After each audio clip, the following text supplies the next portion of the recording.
Hi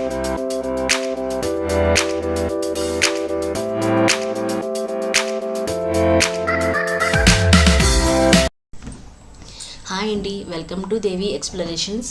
అందరికీ నమస్కారం. ఈరోజు మన వీడియోలో ఏపీ సేవా పోర్టల్లో ఇంతకు ముందు ఇది రిజిస్ట్రేషన్ లాగిన్ ఐడి ఎలా క్రియేట్ చేసుకోవాలనేది తెలుసుకున్నాము.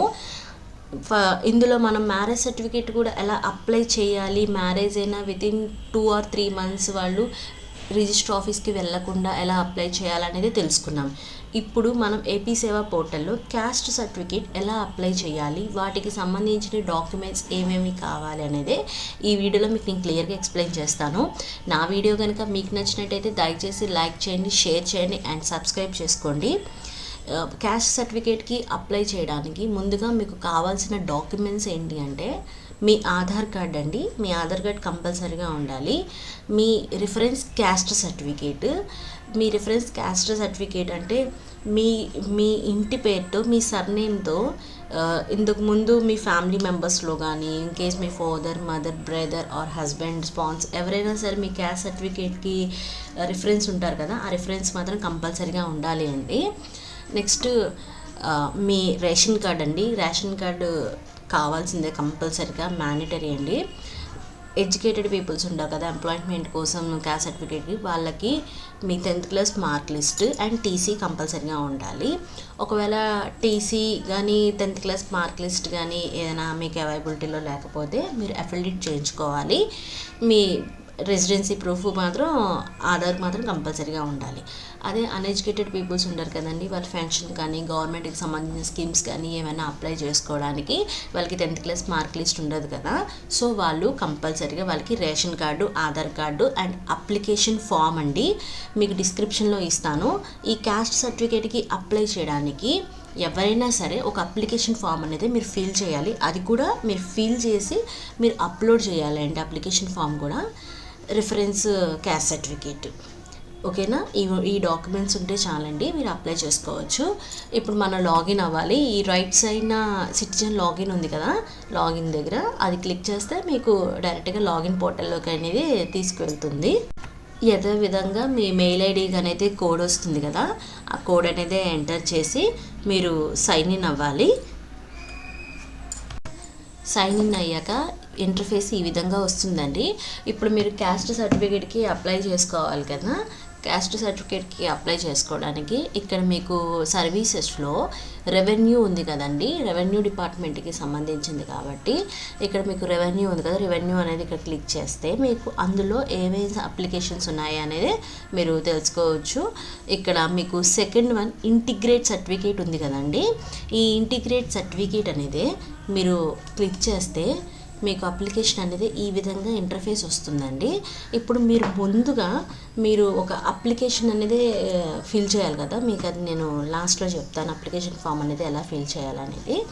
మీకు ఇంటిగ్రేట్ సర్టిఫికేట్లో మీ ఆధార్ నెంబర్, మీరు ఏమైతే అప్లై చేసుకోవాలనుకుంటున్నారో, ఎవరికైతే క్యాస్ట్ సర్టిఫికేట్ వాళ్ళ ఆధార్ నెంబర్ ఎంటర్ చేసి ప్రీఫిల్ ఎంటర్ చేస్తే, మీరు హౌస్ హోల్డింగ్ మ్యాప్లో ఉన్నారు కాబట్టి మీకు ఆటోమేటిక్గా మీ డీటెయిల్స్ అన్నీ ఫెచ్ అయిపోతాయి. ఆటోమేటిక్గా మీ డీటెయిల్స్ అన్నీ వచ్చేస్తాయండి. మీరు అవునా కాదా అని మీరు ఒకసారి చెక్ చేసుకోండి. ఏమైనా కనుక రాంగ్ డీటెయిల్స్ ఏమైనా ఉంటే మీరు ఎంటర్ చేసుకోవచ్చు, సెలెక్ట్ చేసుకొని. మీ సిటిజన్ నేమ్, మీ ఫుల్ నేమ్, మీ సర్ నేమ్తో ఫుల్ నేమ్ అండి, మీ ఫాదర్ నేమ్ కానీ హస్బెండ్ నేమ్ కానీ, మీ జెండర్ మేల్ అయితే మేల్, ఫీమేల్ అయితే female, me date of birth, me caste, మీరు ఏ క్యాస్ట్ ఆ క్యాస్ట్ ఎంటర్ చేసుకోండి. నెక్స్ట్ రిలీజన్, మీరు ఏ రిలీజన్ అయితే ఆ రిలీజన్ అండి. ముస్లిం అయితే ముస్లిం, హిందూ అయితే హిందూ, క్రిస్టియన్ అయితే క్రిస్టియన్. నెక్స్ట్ అదర్ ఏదైనా క్వాలిఫికేషన్, మీరు క్వాలిఫికేషన్ మీరు ఏమేమి చదువుకున్నారు అనేది. ఒకవేళ అన్ఎడ్యుకేటెడ్ పీపుల్స్ ఉంటారు కదండి, వాళ్ళకి ఇల్లిటరేట్ అని మీరు సెలెక్ట్ చేసుకుంటే చాలు. నెక్స్ట్ మార్టియల్ స్టేటస్ అండి, మీరు మ్యారీడ్ అయితే మ్యారీడ్, అన్మ్యారీడ్ అయితే మ్యారీడ్, డైవర్స్ అయితే డైవర్స్. కొంతమంది పెన్షన్కి విడోస్ అప్లై చేసుకుంటారు కదండి, విడో అయితే విడో సెలెక్ట్ చేసుకోవచ్చు. మీ మొబైల్ నెంబర్ ఎంటర్ చేయాలి అండ్ మీకు ఆ మొబైల్ నెంబర్కి వాట్సాప్ ఉందా లేదా అనేది మీరు ఎస్ ఆర్ నో అండి, అది ఎస్ అయితే ఎస్ అనాలి, నో అయితే నో అండి. మీ మెయిల్ ఐడి ఎంటర్ చేసుకోవాలి. మీ ఆధార్లో ఉన్న డీటెయిల్స్, మీ పర్మనెంట్ అడ్రస్, మీరున్న అడ్రస్ ఓకే అయితే మీరు సేమ్ మీ డోర్ నెంబర్, మీ స్ట్రీట్ నేము, మీ డిస్ట్రిక్ట్, మీ మండల్, మున్సిపాలిటీ అండి. మీ విలేజ్ సెక్రటరీ ఏదైతే ఉందో అది ఎంటర్ చేయాలి, మీ పిన్ కోడ్, మీ పోస్టల్ ఆఫీసు, మీ పోస్టల్ విలేజ్ ఇచ్చిన తర్వాత మీకు మీరున్న అడ్రస్, ఆధార్లో ఉన్న address, current address, present address same అయితే మీరు ఇక్కడ చెక్ బాక్స్లో టిక్ చేయండి.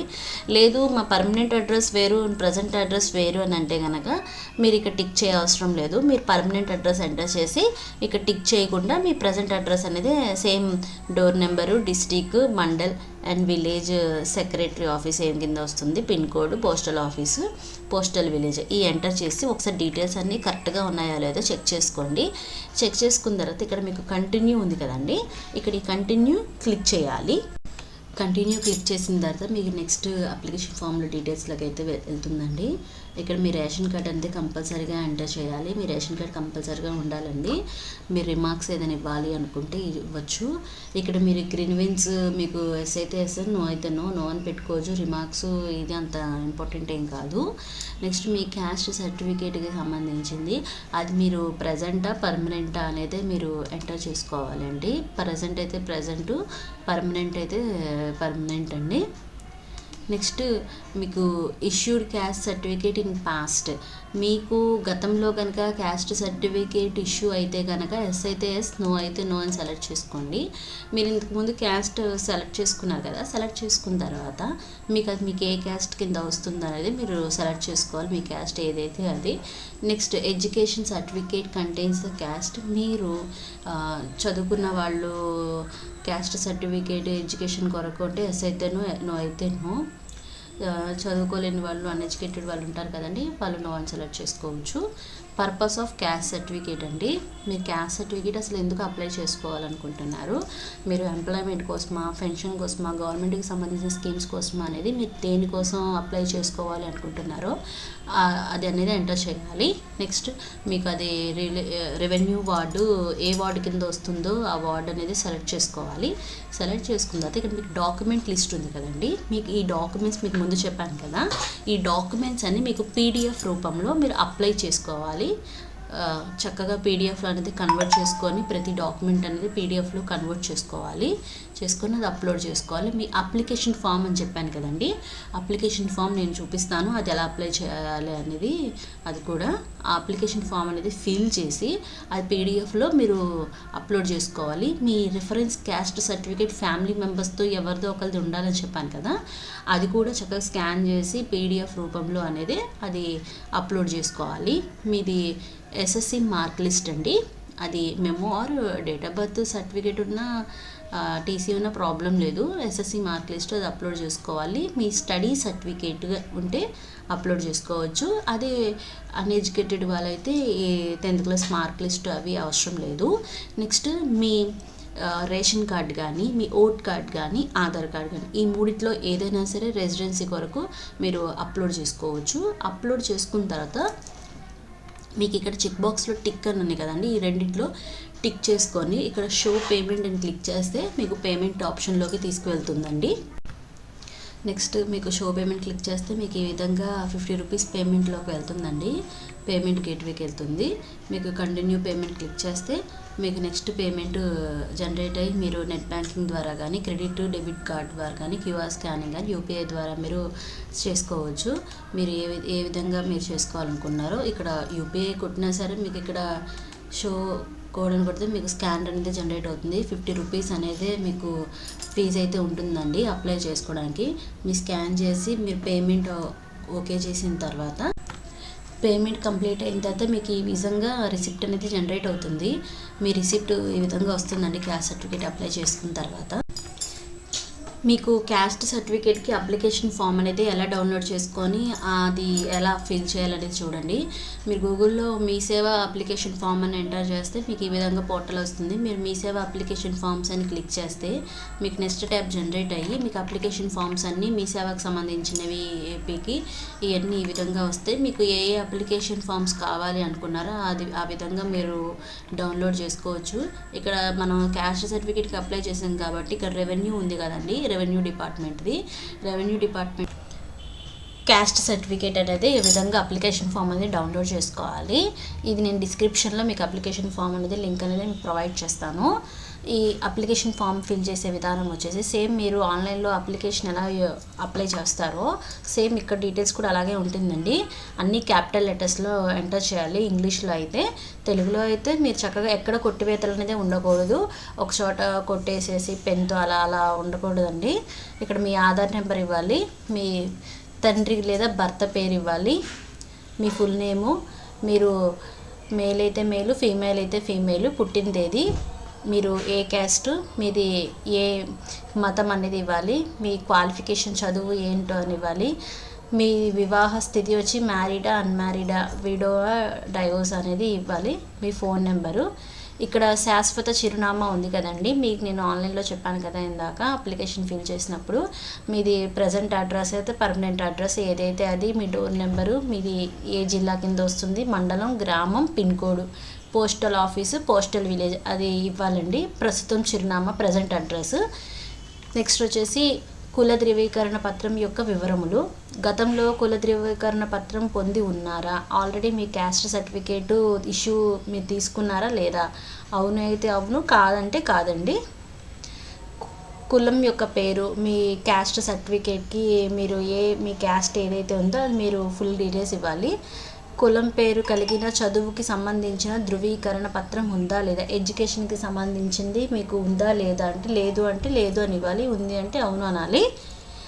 నెక్స్ట్ ఇక్కడ గౌరవనీయులైన తహసీల్దార్ గారికి అని చెప్పి మండలం, జిల్లా ఆంధ్రప్రదేశ్ ఉంది కదా, మీది ఏ మండలం కింద వస్తుంది, ఏ జిల్లా కింద వస్తుందో ఇచ్చి మీ డీటెయిల్స్కి సంబంధించింది దేనికో, ఆ క్యాస్ట్ సర్టిఫికేట్ దేనికో అనేది మీరు మెన్షన్ చేయాలి. వాటికి సంబంధించిన అప్లికేషన్స్ అనేది ఈ విధంగా ఉన్నాయి కదండి. కుటుంబ సభ్యులు ఒక కుల ధృవీకరణ పత్రం ఎవరితో ఒకరి రిఫరెన్స్ ఉండాలని చెప్పాను కదా. నెక్స్ట్ ఎస్ఎస్సి మార్క్ లిస్ట్ కానీ, టీసీ, ఆధార్, రైస్ కార్డ్, ఈ డీటెయిల్స్ ఉంటే చాలండి.